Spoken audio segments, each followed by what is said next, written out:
point is, starting at the beginning is not necessarily a bad thing. When you're talking about public speaking, for example, there's also a beginning point to it. It's almost like saying, forget everything everybody taught you. In public speaking, the very first step you need to take is to ask yourself, who is your audience? If you don't know who your audience is, then you talk to people who are investing in your company like they're small children, and that's not good. First question we always have to ask ourselves is, who's our audience? Why are they listening to us? Why should they listen to us? And so on. So you make an introduction video, which I did. Check. All right. One of the most important things about learning English and these kinds of readings that I'm giving you, they're not the average reading you would get as an ESL student. I'm using things from the internet that anybody in the 20 to 40 age range group would have access to, find easy to read. And I mean, it's called pop psychology, but it's still interesting enough, and it should have something for everybody. And what I'm going to point to is you should find reading topics that you read because you love them. Some students want modern communication between natives. So for example, you can go to something like Reddit. Let me write that out for you. Reddit. And there are thousands of topics. You just click on something. If it's interesting, you read it. If it's not, you move on. There is so much to read. It is not possible that you have not yet found something that's interesting to you.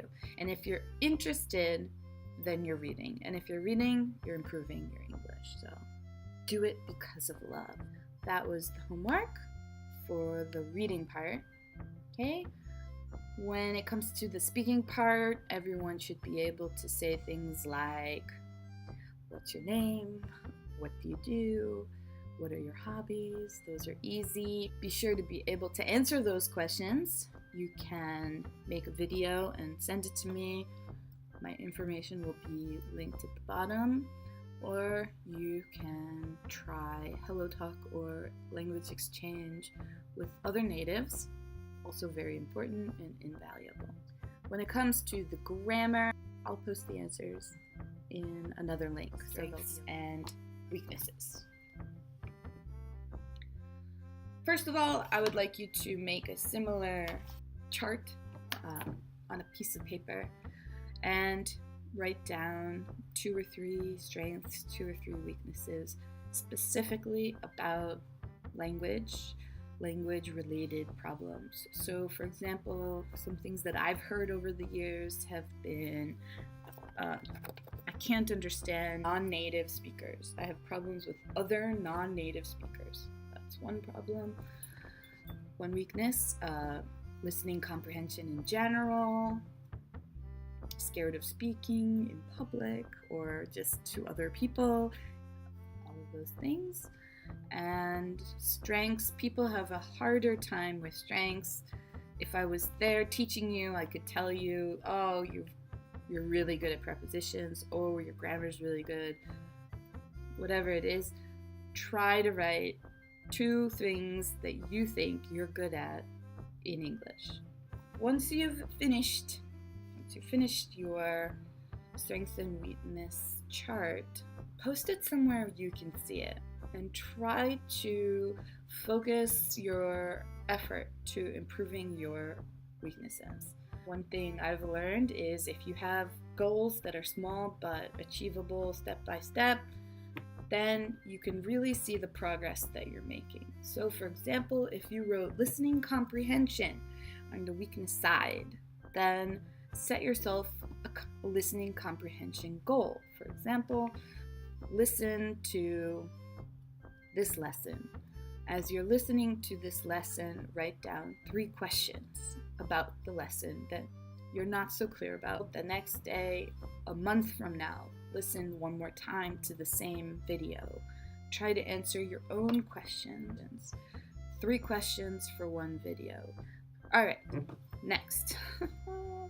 How can you focus on your strengths to improve your English speaking skills? Look at your strengths, the strength sides one more time. If your strengths are reading, the question is, how can you become a reader, not because you have to, but because you want to? Whenever I research great people, as in people of note like Steve Jobs, people who have changed the world, Einstein, all those people, one of the things that I've noticed is they're all readers. They love reading and they do a lot of it. Okay. How can you become more interested in the world in general? If you hate reading, then don't read. I'm a teacher.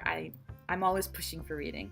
But if you, let's say you hate reading, it's the worst thing in the world. First of all, you should ask yourself, why do you hate reading? I mean, in your own language, why do you hate reading? Second of all is, why do you hate reading in English? Those 2 things may not be the same. All right, so let's say your answer is, I love reading in my native language. I hate reading in English. Here's the thing. The better you are at reading in English, technically, the less of a chore or less of a challenge it is, the more you're likely to do it, the more you will love reading, and basically the better your English will be. So, take a 30-day challenge. Here's my 30-day challenge to you. Every day, for the next 30 days, you will read the titles of, so let's say you're a business person, you can go to a website like Forbes or Inc. I-N-C. Okay. Go to a website like Inc.com. On the top side, there are 3 lines. If you click the 3 lines, it has a drop box, and it has all kinds of different topics. Startups, grow, lead, innovate, technology, money, special reports, videos, etc. You can also try TEDtalks. TED.com. Now, again, there's 3 lines at the top, and if you click it, there's a drop box. I'm not asking you to watch TED Talk videos. I'm asking you to read headlines. Let's say, set yourself a goal. Read 10 TED Talk titles. 10 TED Talk titles for 30 days. If you see a title that sounds really interesting, click on the title. You'll get a video page. Under the video page is the title of the talk. Then there's a few boxes. Up next, details, transcript, reading list, footnotes, comments. Check out details. It's 1 paragraph. If you're really into it, you can't stop yourself. You can read the transcript, or you can watch the video. My point is, read 10 titles, TED Talks, Inc., business page, Forbes, anything, 10 titles. If 1 title seems really interesting, click on it and read 1 paragraph. It's fine, whatever, read as much as you want. Point being, you read 10 titles for 30 days. 10 titles for 30 days. If you can read 1 first opening paragraph, great. 10 sentences for 30 days. That's great. That's top notch. Short goals for the short term. 30 days, 10 titles. That's all I ask. See if you can change the way you think about reading in English. All right. Negative talk is one of those things that stops people from doing their best. When I say negative talk, I mean the kind of talk not other people tell you, but the kind you tell yourself. For example, I'm just not good enough. I'm not good enough at English to talk to a stranger. Part of my seminar idea was, if you're telling yourself that you're going to fail and you believe it, then you aren't going to do it.